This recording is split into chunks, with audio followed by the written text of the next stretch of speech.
Estamos de volta com o Futebol do Sutiã. E o primeiro comentário vai ser sobre o jogo que teve o menor público no estádio, né? Que foi entre América Mineiro e Atlético Goianiense. Foram menos de 2.000 torcedores só.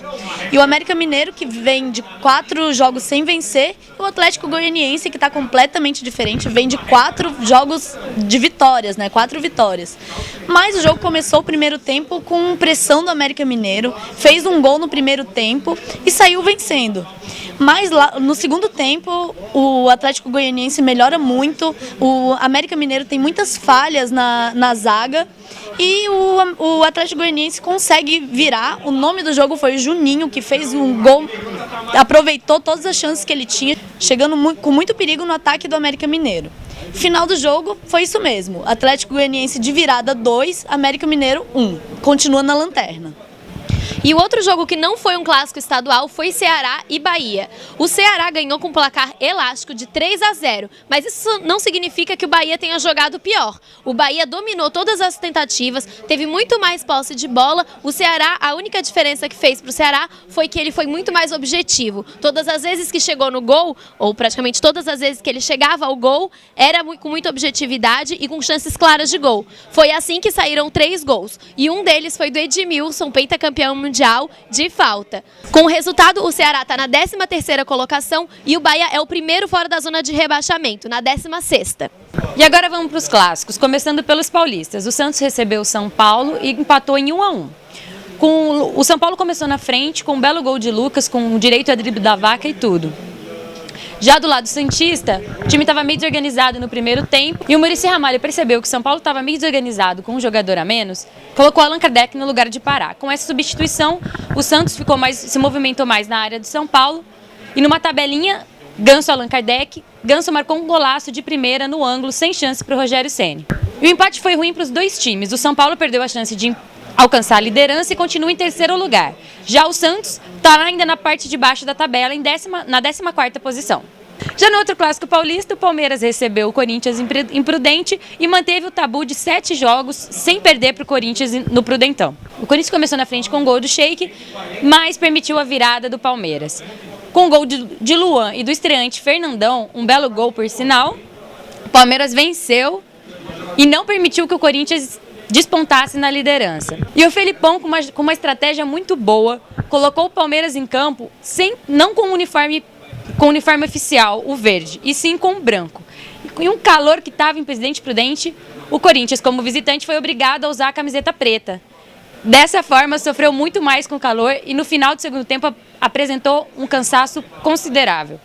Mesmo com a derrota, o Corinthians continua na liderança e o Palmeiras ocupa a 6ª posição.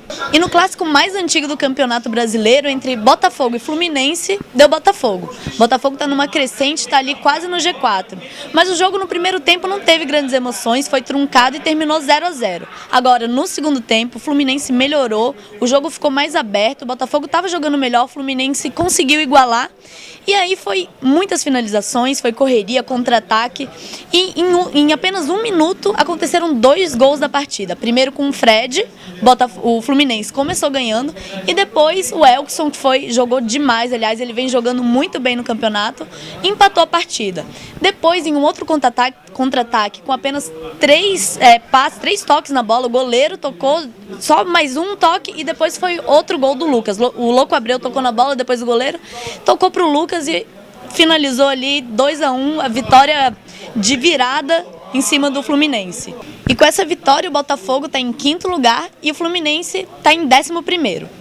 Ainda no Rio de Janeiro, Flamengo e Vasco se enfrentaram. O jogo terminou em 0-0, mesmo o Flamengo jogando com um jogador a menos, né? Pois é, o Flamengo conseguiu segurar o Vasco ali, que ficou mexido ali no segundo tempo com a internação do Ricardo Gomes, né? O juiz não parou a partida, mas os jogadores deu para perceber que eles ficaram muito mexidos com isso. Então acho que por esse motivo eles não renderam o que eles deveriam render pelo Flamengo estar com um jogador a Foi menos. logo no comecinho do jogo, né? Exatamente. O Ricardo Gomes começou a passar mal, pediu auxílio da ambulância, a ambulância entrou em campo, o jogo não parou. Dava para perceber que os jogadores do Vasco ficavam olhando para o banco de reserva para saber o que estava acontecendo, até que deu uma paradinha no jogo e o Alexandro, que estava no banco de reserva, passou as informações para os jogadores. Depois que os jogadores ficaram sabendo o que estava acontecendo, acho que desestabilizou um pouco o time. O Flamengo jogou o segundo tempo inteiro com um jogador a menos e ainda assim nada aconteceu. O Vasco não ofereceu perigo para o Flamengo e nem o Flamengo também ofereceu para o Vasco. Pois é, o Flamengo jogou bem, procurou, com a entrada do Negueba, ele se manteve mais no ataque, o Negueba jogou muito bem, o Ronaldinho Gaúcho com muitos passes, distribuiu bem a bola, só que não foram eficientes, né? Chegavam na área, mas não conseguiam concluir. Já o Vasco, o Diego Souza, estava demais, jogou muito, tanto que o jogador que foi expulso, o Wellington, foi numa falta infantil em cima do Diego Souza. Ele jogou muito, ofereceu muito perigo, mas assim como o Flamengo, não conseguiram concluir. E com esse resultado, o Flamengo continua na segunda colocação com 1 ponto só atrás do Corinthians e o Vasco está em 4º lugar. Agora vamos a Minas Gerais. O Atlético Mineiro recebeu o Cruzeiro em casa num jogo de uma só torcida. Só a torcida do Atlético esteve em campo e a torcida do Atlético saiu inteirinha triste, porque o Cruzeiro ganhou a partida por 2-1. Na noite iluminada do Montijo, mais uma vez, que fez 2 gols. O Atlético Mineiro, apesar de estar numa sequência de 6 derrotas, agora com essa derrota foi a 6ª, ele apresentou um bom futebol, até porque clássico, né? O time acaba arranjando força de onde não tem. O Atlético Mineiro jogou bem, fez um belo gol de chute de fora da área, mas não conseguiu imprimir tantos riscos ao goleiro Fábio do Cruzeiro. Com esse resultado, o Atlético Mineiro caiu uma posição, agora está em 19º e o Cruzeiro está em 7º lugar. E no clássico famoso por ter uma torcida que incendeia as arquibancadas, o Atletiba, foi empate. Deu empate num jogo morno. O Coritiba dominou a partida inteira, mas quem fez o primeiro gol foi o Atlético Paranaense. Depois desse gol, o técnico mudou o esquema, fez 3-5-2 para ficar mais recuado, para garantir essa vitória, mas não deu certo. O técnico Renato Gaúcho saiu de campo expulso por reclamação. O Coritiba sentiu o gol do Atlético Paranaense, mas continuou dominando e chegou ao empate. O final foi 1-1. Coritiba está em 9º lugar e o Atlético Paranaense em 17º, numa sequência de 6 jogos sem perder. E no Grenal, o desacreditado Grêmio levou a melhor. O Grêmio recebeu o Inter no Olímpico e saiu na frente com um gol chorado de Marquinhos.